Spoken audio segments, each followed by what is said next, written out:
Uh, yeah. All right. I think there is a recording that is getting started.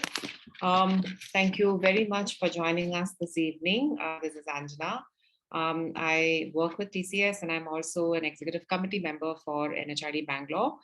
NHRD, is a very vibrant body of HR professionals, right? And I think it's well known across the country and worldwide. So today evening, we are at probably the eve of Diwali celebrations, and a lot of our colleagues and friends and family will be eagerly awaiting the celebration. So very, very happy Diwali in advance. At the Bangalore chapter, we have more than around 2,000 members and counting, right? We organize various events towards knowledge building, like thought leadership meets just this, training, networking, events, all aimed at development of the HR fraternity, right? And just to give some glimpses into what we do as part of NHRD, example, during September, we had the future of HR, AI, analytics, and humanity. That was one of the sessions that we had been able to, get done, and we had a very good participation for that.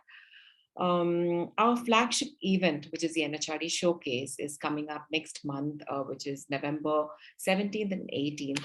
So requesting each one of you to please log on to www.nhrdsshowcase.in to know more about it. It's a unique trade show style event, which boasts of all the HR practices of the participating companies. So across the country, we have multiple companies showcasing the multiple practices. And if you are looking to be a member, please log on to www.nhdbangalore.com. We are also looking for volunteers. So in case you're interested, please do write to us at reachus@nhdbangalore.com. Please do note that owing to the NHRD Showcase event in November, we would not be holding the monthly thought leadership meet during the month of November. And please do keep following us on social media for the latest. With this, it's my absolute privilege and pleasure to welcome our guest and speaker for the day, Miss Sangeeta Chandran. And October, is an apt month to welcome you, Sangeeta, onto this DS, because it's the month where we observe mental health, which is October 10th is a mental health day. And therefore we thought that it was apt to have October, to invite you, Sangeeta. And thank you so much for accepting our invitation. And it's an absolute privilege to have you amongst us. I would like to introduce her to all of you. Sangeeta Chandran is Head of Safety and Wellbeing Programs and Global Head of TCS Cares, the Mental Health and Wellbeing Program at Tata Consultancy Services. She is a certified integrative counseling therapist and founder of Dandelions Talk, an initiative to promote mental and emotional health awareness and support. In her over 20 years of experience, she has worked across industries like education, hospitality, BPS, and technology. She has a span of experience in corporate communications, CSR, diversity, ethics, and safety and well-being.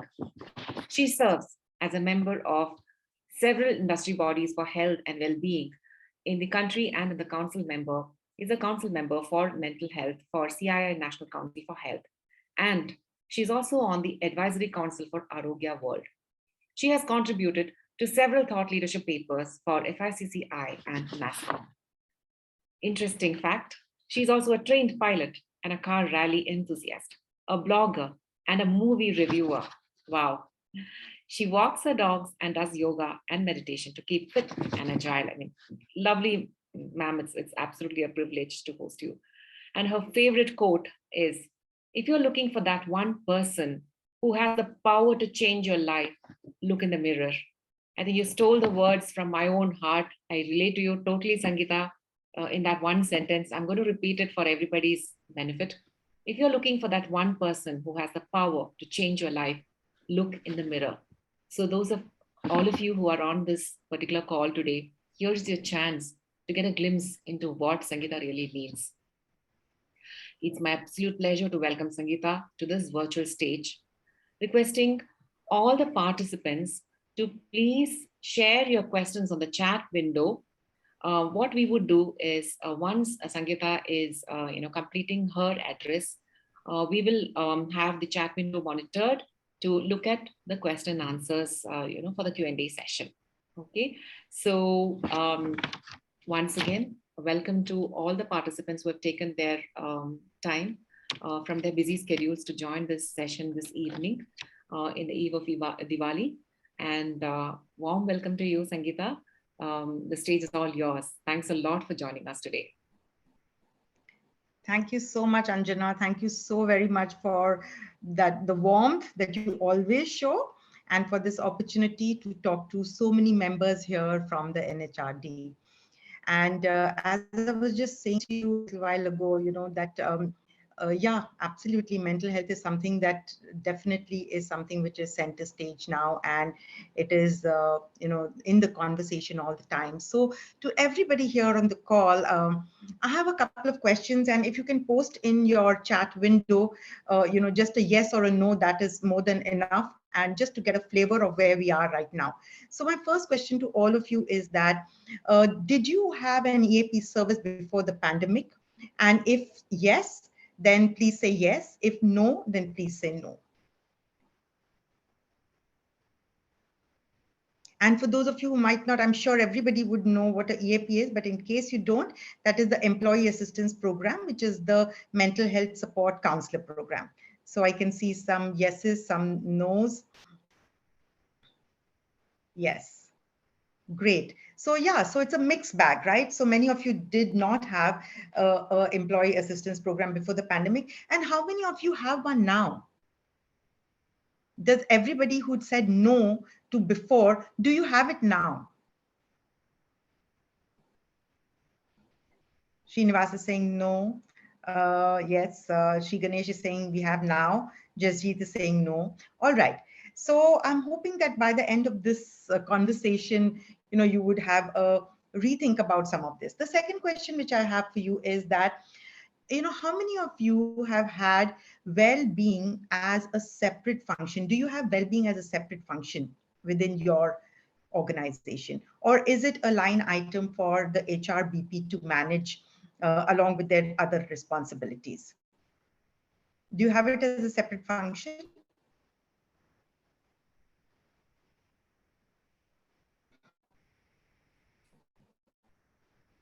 Sri Ganesh is saying yes. Sri Lekha is saying no. Well-being is part of HR. Yes, absolutely. The HR function. Chaitanya saying yes. Sunil is saying part of HR. Right. Um, how many of you now find that mental health is something that people, your employees quote as being part of their issue when they are putting in a grievance or a complaint about something at work? Do they include the word mental health in those complaints? How many of you see that now? Do you see that? Do you see it more now? Did you ever see it in before the pandemic?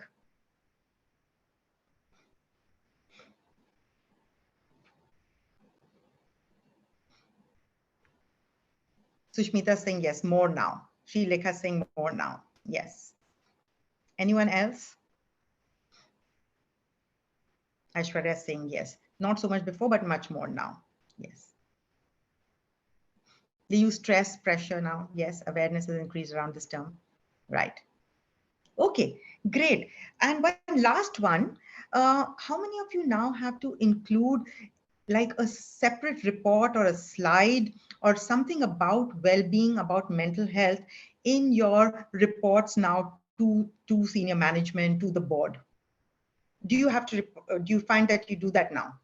Is it something that is asked for now?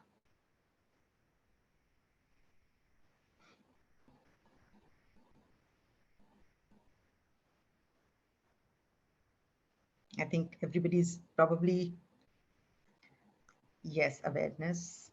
Yes, more. Gilja, not in my last 3 organizations. Okay, Gilja.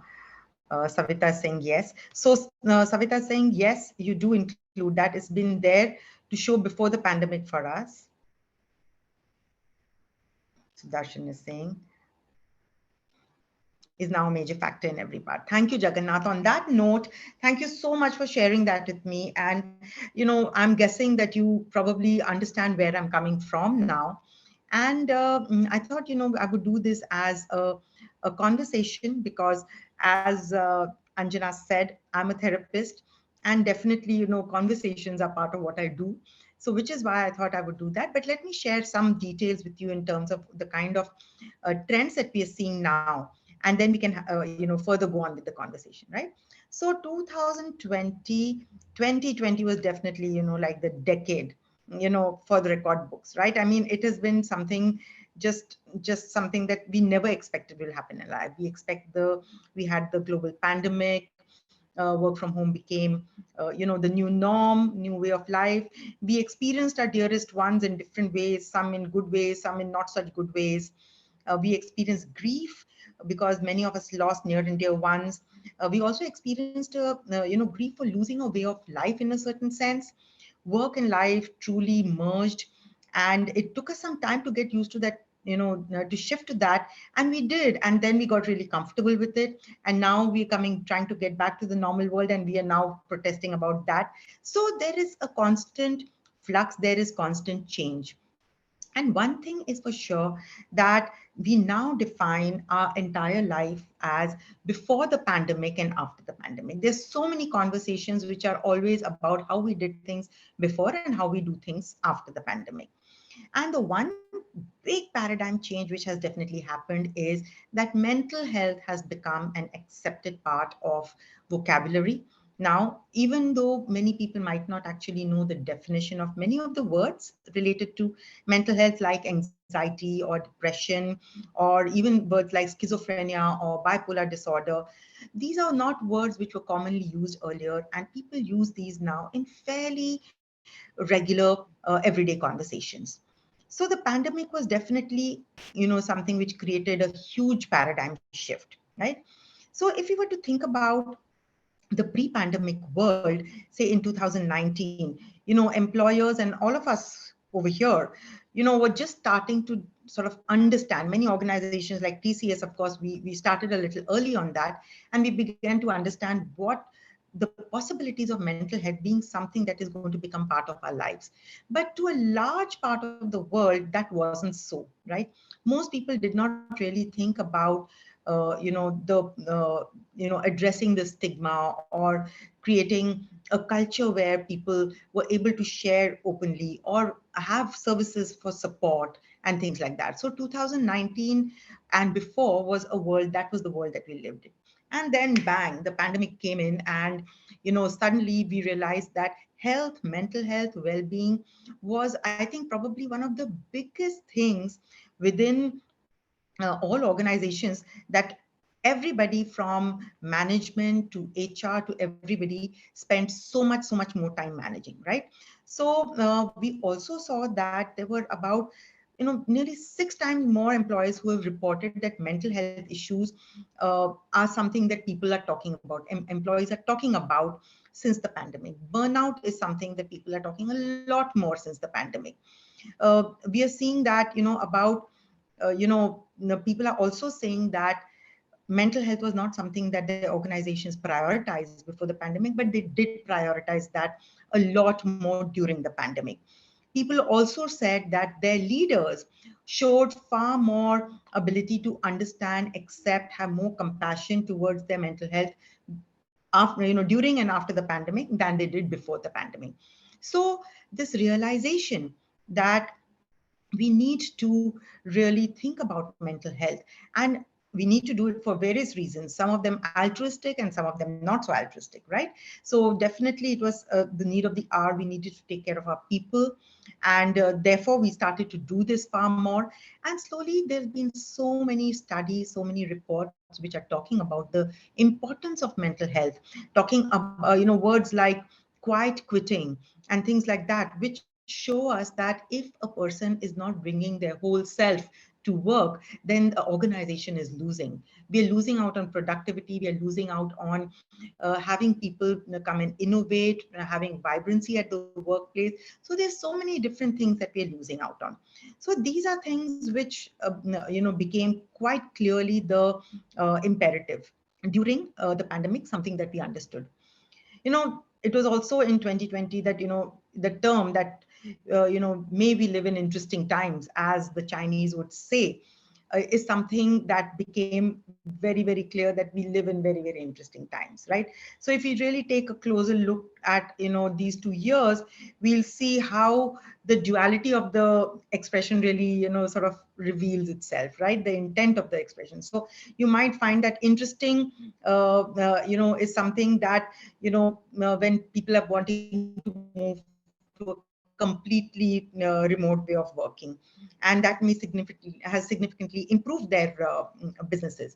And in a certain way, we find that it has also improved productivity. There's been much better engagement, more morale, because there's been conscious intent put behind that. And now we are finding that the world is changing, and we are asking our people to do differently, and we are all experiencing how that is changing. So this flux which is we are constantly experiencing, is something which is continuing to cause uncertainty, and uncertainty is leading to stress, as one of you said. It's leading to anxiety, and it's leading to far more different kinds of repercussions. We're also dealing now with a workforce which is much younger. They adapted to technology far more easily. They conduct most of the relationships through technology. And so for many of us who might come from a Gen X, or even an early millennial kind of background, will find it difficult to adjust to this way of working, and we'll really have to come up to speed on how we are able to understand this generation, so that we can meet them halfway, at least halfway, and understand their world and see where they're coming from. So, and we'll talk a little more about Gen Z as we talk further. But one thing is for sure, that if you're looking at this whole thing as a big dark cloud, there is a slight silver lining, which is that mental health has now sort of been normalized. The conversation around mental health is normalizing around in our workplaces. There's so many different thing to do with removing stigma, the conversation to the way they feel, to utilize the support systems that have been made available for people, to provide policy around mental health, provide leave, no questions asked, right? So there's so many things which we are doing, which are helping us to normalize the mental health challenge at work. So this is something which is clearly, it has moved from nice to have to a business imperative, because we are clearly seeing that without that we will not be able to function. So gone are the days when you could pass a diktat and expect that it is just going to be followed, and everybody will just listen to something that senior management is saying, right? So just the way we interact at work has changed. The way leadership needs to um, sort of manage their teams, to take the teams along, flatter organizations, networked organizations. All these various things are all contributing to this entire aspect of how people feel. And that is what ultimately how they feel is how they are going to show up. And when they show up in a certain way, that is how they're going to contribute to the organization. So this is really has become really important. um, the other things which are really, things which have become quite clear that they're showing up in many of the organizations, is that now employee mental health or well-being has definitely become a budget line item in many organizations. Something which was just part of, say, how you do welfare, or employee engagement. Definitely now there is a definite budget allocation for doing things around mental health, doing things around health, around well-being of your people. So we see this, I'm sure a lot of organizations in the IT world do it already. We are beginning to see this now in many other more traditional environments, whether it is, organizations which are involved in production of anything or any of these, we are beginning to see that they're beginning to contribute. I was recently at an award function. I was on the jury of one of the awards, and I was delighted to see how there's so many different industries which participated and talked about the way they conduct well-being programs in the organization. So whether it is manufacturing, whether it is the jewelry business, whether it is an agricultural business, and this was really really wonderful to see, because whenever we talk about new things, we always think about them in the urban context. And mental health, for sure, we're just about beginning to talk about it in our organizations, in the cities and things like that. So bringing it and percolating it down to rural settings, semi-rural settings, and how they perceive it is something which would take a much longer time. But it was very good to see that there are organizations which are, which have factories, which have units which do various things, which have agricultural sort of workers who do various things, are now beginning to actually bring mental health through various different kinds of programs that they do, very clearly contextualized to their settings, which is really important, because otherwise it would be completely foreign to their environment and it would not have any impact. So very well contextualized, and the kind of business that you're in also really makes a huge difference. So if you, for example, if we had counselors who spoke to people from the IT industry, the kind of challenges the people in the IT industry have, the kind of demographic that you have, might be quite different from, say, somebody who works in the airline industry. The kind of challenges that they face, or somebody who works in the jewelry business, developing, or in the diamond business, which is what I saw recently, or in a chain of beauty salons, for example. So the contextualization and the way each industry has sort of understood and seen how they should run these programs for themselves has been something which is very interesting to see. And you can see great success when people have gotten really involved in a personal way, when HR leaders, senior business leaders have gotten involved in a very personal way to see what is it that will really help their people. And that is something that, again, that we are seeing in the post-pandemic world. The other thing which we are finding is that companies are now beginning to invest in culture change. So from anything like we spoke about, destigmatization, which is on every associate level, or talking to managers or leaders, showing them, having programs around the different kind of leadership skills that are needed now to handle the people in this new world. So whether it is empathy building, whether it is having compassionate conversations, whether it is being able to be resilient on their own, so that they can. So this is something which is a trend which is very welcome, which we are seeing far more, and it definitely contributes to the way we handle mental health situations, conversations at the workplace. We are also seeing that there is a shared ownership around well-being, right? So it is, both, it requires a top-down and a bottom-up sort of an approach to succeed. So having each and every person know that there is support available at all times is important. At the same time, it is important for the person right at the bottom of the pyramid to also know that people who are senior to them, people who are leaders, people who are team managers, people who are employees,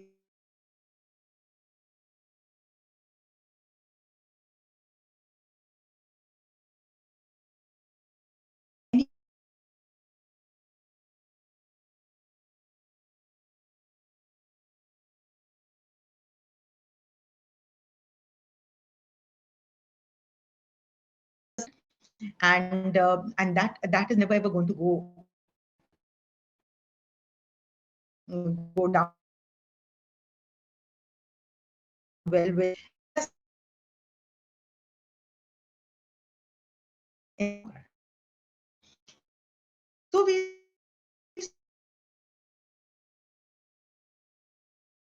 seen that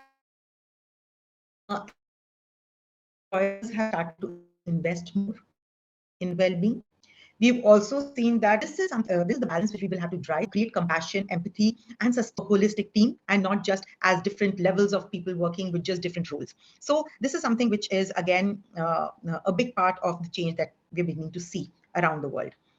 The other thing which is growing is employee resource and affinity groups, which are growing because, as I said, there is a change that we are seeing, and we only have a top-down approach at the workplace about how they're feeling. People are sharing challenges. So whether we used to have say mother new mother support groups, but now we have support groups for parents with children with autism, because work and life have become so integral with each other that these are challenges which now people are able to share with each other. You have single mothers or single parent groups which are there. You have groups of young people who feel anxious, who have long-term anxiety, who are supporting each other. So you have so many different kinds of you have the diversity and inclusion, different kinds of group on the LGBTQ spectrum as well. So there's so many different peer support groups within organizations, and those conversations, it goes to show that there's a certain level of comfort and confidence that if you are going through a problem, it does not necessarily make you inefficient. It does not necessarily make you it does not necessarily take away the ability that you have to do good work. So we are seeing this. I'm sure all of you are also seeing the other thing, which is that there's still a lot of people who are not willing to share, who continue to feel that definitely if they were to share that they're going through a mental health problem, in some way it would impact their work, the way people see them, the opportunities that they would get. So both are real, both are real, and it is a slow shifting of the sands. It is not a complete paradigm shift at all. So but the story is good, the story is good, that much is for sure. So I think yeah, so that is something which is these are some of the trends that we are seeing. Couple of other things before I like to just open the conversation is that there is a clear understanding, slow understanding that now that we moved from 2000 before 2019, where we had very little understanding or awareness about mental health in the workplace, to 2020 which and 21, which brought us like straight bang in the middle, where it showed us that it's absolutely important. And now that we are trying to come back to the real world, we now see what are the different things that people need. We did everything that we needed to do to support people, to nurture people, to hold them, literally hold them like this during pandemic time. But now that we have to release this hold, what is happening? And what we see is that as people are coming back from the huge change of the pandemic and having to come back to yet another change, which we are calling as normal, um, there are some things which, as organizations, we are going to have to help our people to do. And that one of the things is to build resilience. And this is, I think, if you open few reports now, or if you see any articles now, if you open any blogs now, you'll find that this word again, just like mental health became the word that people were willing to use, just as the pandemic started and was getting over. Resilience is the new word that you will see, because we realize that you can only soft hold people for a certain amount of time. There's a need to help people to develop themselves in a way that they can actually deal with change, because change is going to be a constant all the time.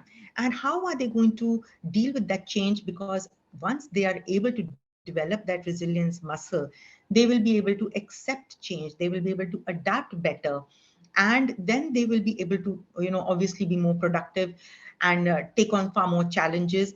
And slowly we need to help the world to get to that place. So whether it is, talking about building and sustaining resilience, normalizing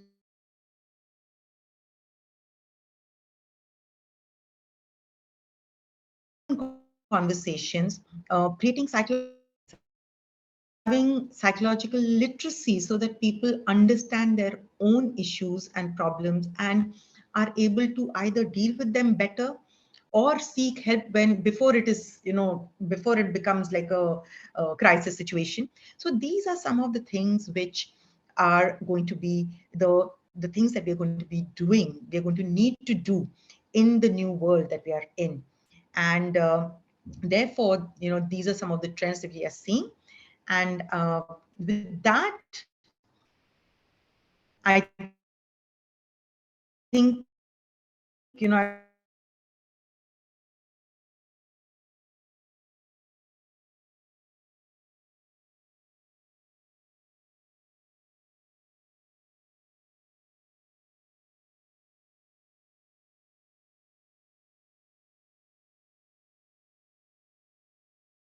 would like to I understand NIM has, it should have, not pandemic. So not just NIM has, but so many various organizations have been doing various kinds of studies, which till now we really did not focus on. But now, every time there's a new study, we focus. Like the recent study, right, by Deloitte, which talked about this, how mental health is, and what is the state, and what are people saying about their mental health. So there are so many things that we are now talking about. And that's a good thing, right? So whatever we did or did not do in the past, it's a good thing that we're doing that now. And obviously the deeper understanding, the layered understanding might not come instantly, because if we are expecting that our HR fraternity or our leadership, the people who will help bring this change around, will understand that immediately, it will not happen. So no, definitely it's a concern. And I think it is slowly getting addressed at various levels in different organizations. So whenever I speak, I have this, I always look at two sides. There's constantly this to and fro. So when I see something which is not working, I'm always able to see the other side. And to and fro, completely ignored. Yes, all these years it has been, is that Rupande? Is that, or is it Padaki? So definitely what you're saying is right. It was. And I think definitely now it is not. So, that is something. But as we are dealing with it, even now, we find that, and I'm sure all of you will see this, that the way we deal with it, because we are not used to dealing with it. So for example, if we are responding to an email from somebody who's written to us about something, our natural reaction is to write a very officious response, right? And if we are able to actually change that and do it in a more humanistic way, in a more empathetic way, in a more conversational way, so that we know that there's actually a human being behind that email, there's a huge difference. So it's all in the little things. It's all in the development of the little ways in which we will be able to create the big changes. How is remote working? Sunil is asking, how is remote working contributing to employee mental health? So Sunil, I think, what we did see during the pandemic was that, uh, I think it was also a generational thing, right? So there are a lot of younger people who's, we have to accept they're the generation born with the phone in their hand. So they're extremely comfortable with it. They don't see that as something which is alien to them. Even if you read reports, you will see that a lot of Gen Z does not even pick up the phone to talk. They prefer to actually text, and they prefer to message. So we find that a lot of younger people found that working from home, remote working, was not a problem. We also see there's a lot of advantages to the way our lives become flexible, right? But there is again the flip side, that if you're only remote working, then where is the human connect? Because we are ultimately, man is a social animal, and the contribution of social interactions, of being able to see somebody face to face, able to sit with someone and have a coffee, is very different from what you will do. We all did our virtual coffees during the pandemic, right? But there is a need to do physical coffee with each other. And so a mix of both will definitely be the right way to do any of that, and will be really, really beneficial. So only remote working? Certainly not, because if you are somebody who's vulnerable and you're spiraling, there is no one to see it. There's no one to catch it. And if there's no one to support it, then what is going to happen to you? Sunil is again saying, please share best practices for managing employee mental health.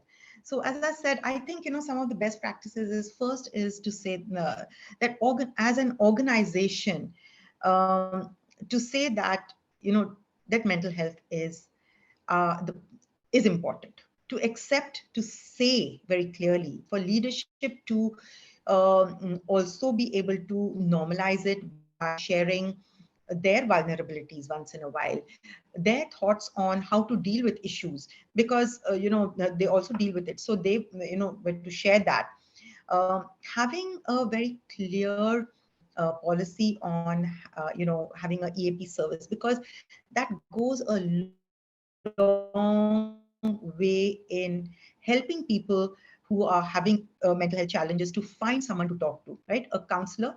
And it's important to not have this while you may have peer support groups internally, while our HR may be willing to listen.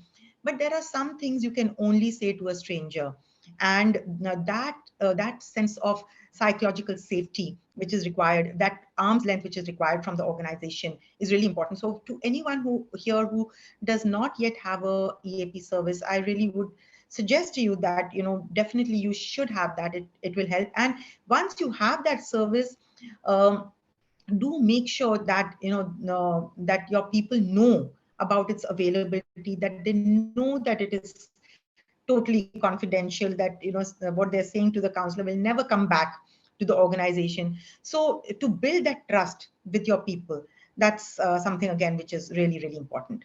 So also another best practice is to know that it is not, to understand the needs of different parts of the organization, the diverse groups within the organization. So the mental health requirements for an employee, and the support that they need, and what is the kind of help and support, say, a leader needs, because they need it too, right? We tend to sort of believe that the leaders are these stalwarts who don't need it, but they need it too. So how do we help and support them? So understanding the different segments within the organization and providing help and support to each one of them.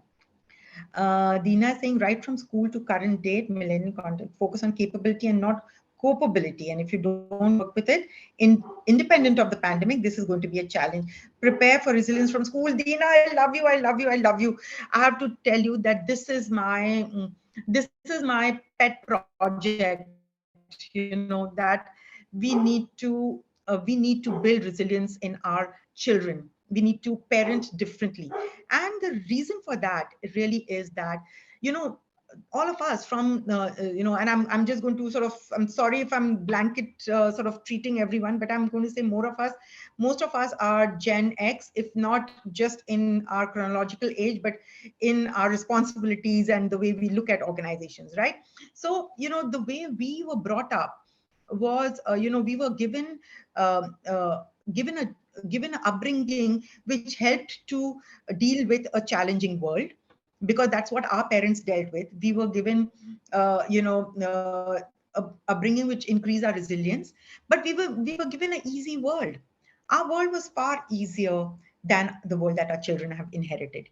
But the parenting that we have done for our children is based on the easy world that we experienced, and we are not giving them the resilience that they are going to need to deal with this challenging world.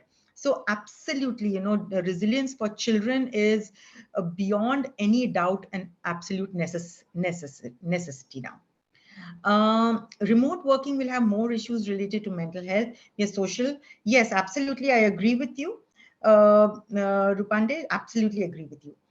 It's important to have confidentiality, Chetna is saying, to be maintained by the mentor while dealing with mental health issues. This trust needs to be built up. If these discussions lead to job loss, then it will be a challenge. Absolutely. And I would say that, rather than sharing, see, whatever you say in an organization, there is always going to be some sort of dealings that we have with each other, and everybody is human ultimately. So if you have somebody internally who's dealing with your mental health challenges, ultimately that is going to in some way, either there's going to be loss of confidentiality, or there's going to be some way in which now people are going to when they're sort of assigning tasks, they're going to look at this person and say that, maybe we should be easy on this person, maybe we should not do this. And you don't know if that person really wants that or not, right? So definitely, having that arm's length confidentiality of a counselor externally is very, very, very important to help our people. um, Subhash is saying mental health is crucial to employee well-being, but the irony is that even big industrial houses prefer, instead of helping the person under under reference, effort is that such employees are disowned to the extent of removing them from the role, taking advantages of the role. I am one such enthusiast who is at a very senior position. I'm sorry, I'm not being able to read this very clearly because there's things. Um, Hold on my own, get employee treated with mental hospital, bring him back to mainstream.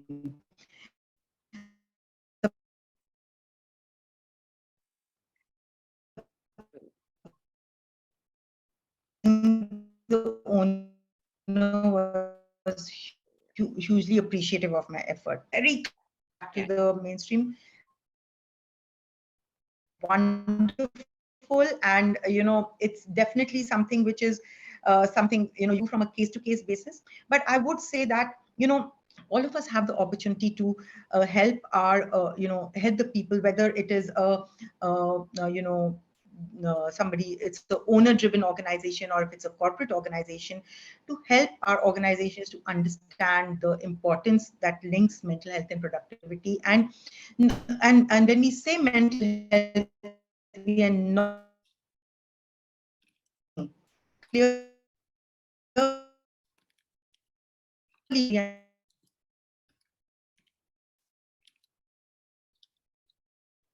talking mental health disease. Please understand that there's a we need to keep this in the world challenge at some point in their life. And all of us who are on this call at some point would have experienced something or the other. Just like we would have we would have experienced a cold and cough at some time or the other. Everybody might not have broken a leg, right? In the same way, it's a spectrum.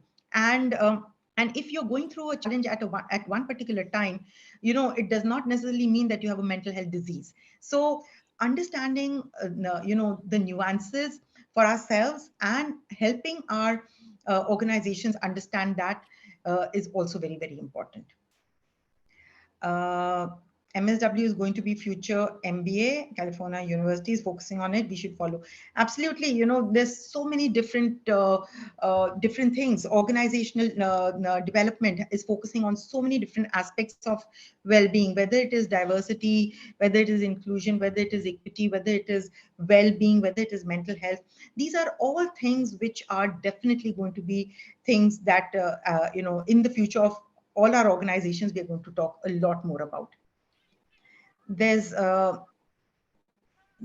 yes, there's a tremendous shortage. So yes, when you say that, Rupande, the shortage, and I want to share this with all of you, as she's saying that tremendous shortage of mental health professionals in India. The number of whether it is psychiatrists, psychologists, counselors, the different kind of mental health supporters, the number in India for support system is 1 is to 10,000. That is the kind of number. So if you're going to provide a mental health support service through a EAP or anything for your organization, it is a huge deal, because these are the people who are going to benefit from something like this, which, like, if they are 10,000 other people will not even have access to it. So that's absolutely important.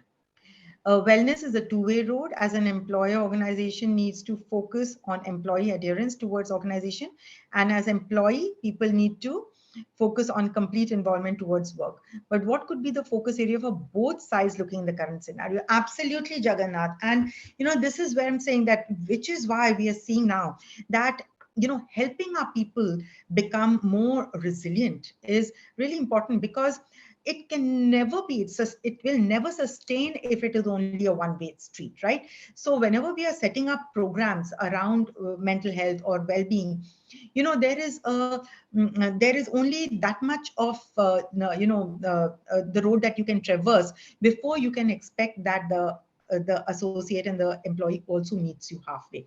Otherwise it will not sustain. It will begin to be seen as a CSR, which it is not. And it is really, really important to make sure that employees understand that too. So but before you can make employees understand that, you have to go that extra mile to make them know that the organization cares. And there can be so many different ways to do that, right? So whether it is providing leave, whether it is providing insurance cover for mental health, whether it is providing help for their families when they're going through a difficult time. So when you do all this, then you're able to stand up and say that, we do all this and we need you to come back and contribute as well. Absolutely. How do we enable removal of stigma? So, stigma is, you need to talk about it.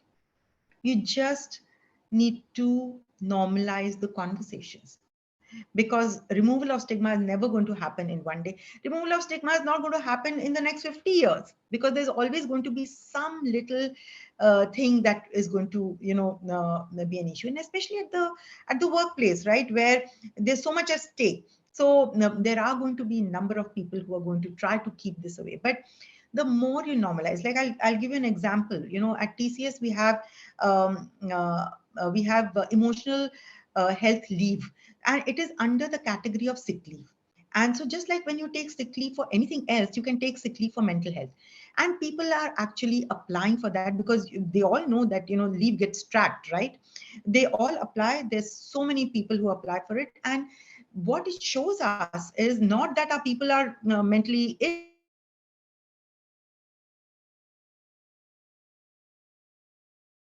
What it shows us is that our people have trust in the system, and that is going to slowly build. That is the kind of confidence. So, but it will only happen when we are able to have more conversations, open conversation. Any recommendations to enable social collaboration? Absolutely, it is an absolute essential.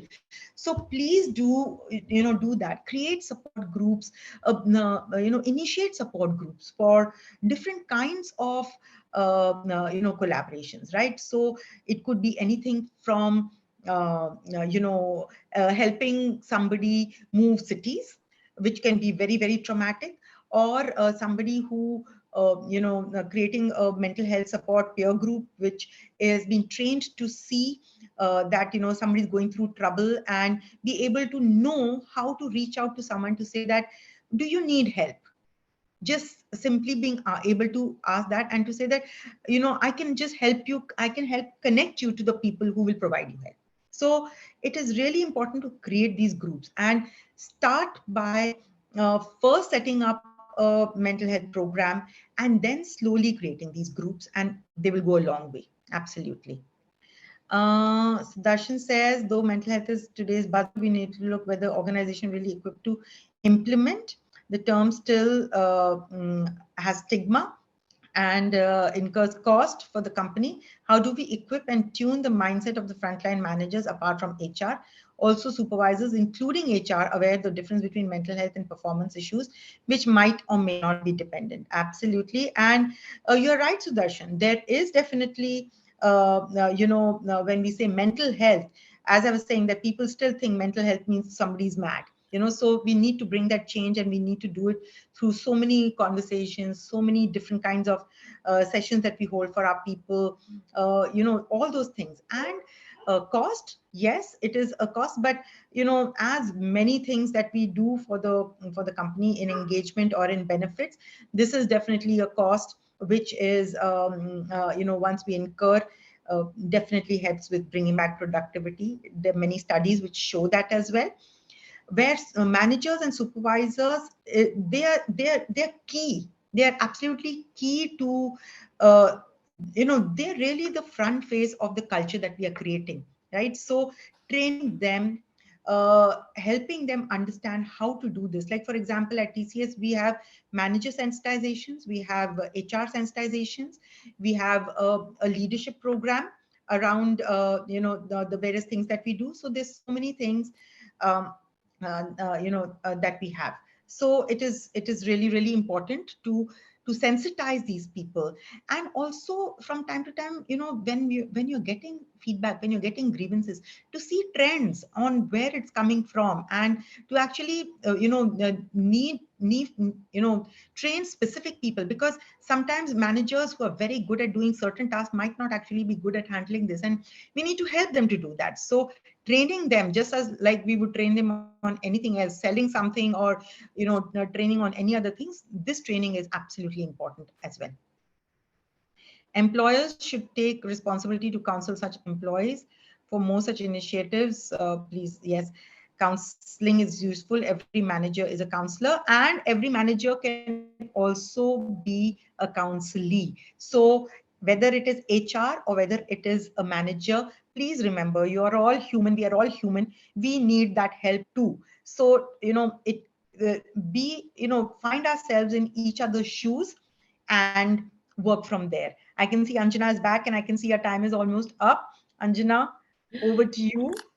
Oh, wow. I think I just cannot imagine. I think the 1 hour passed so quickly, right?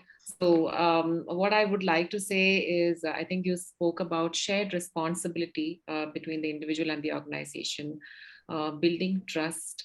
You also mentioned a lot about how one needs to look at building resilience, that bouncing back from failure. I have had instances, in personal at a personal level, where I actually played a snake and ladder with my daughter, because she had this tendency to not want to fail on that game. So just to show her that this is a very important learning, that to fail and to be comfortable with failing. So we played to till the extent that, okay, she was actually comfortable. Okay, sometimes it happens too, right? So that's only a simple example, but I think what you said is the jackpot. I think and to have so much of research go into it, and to have organizations realize this. And it's quite something to also understand that organizations are still realizing the need to have focused effort on mental health.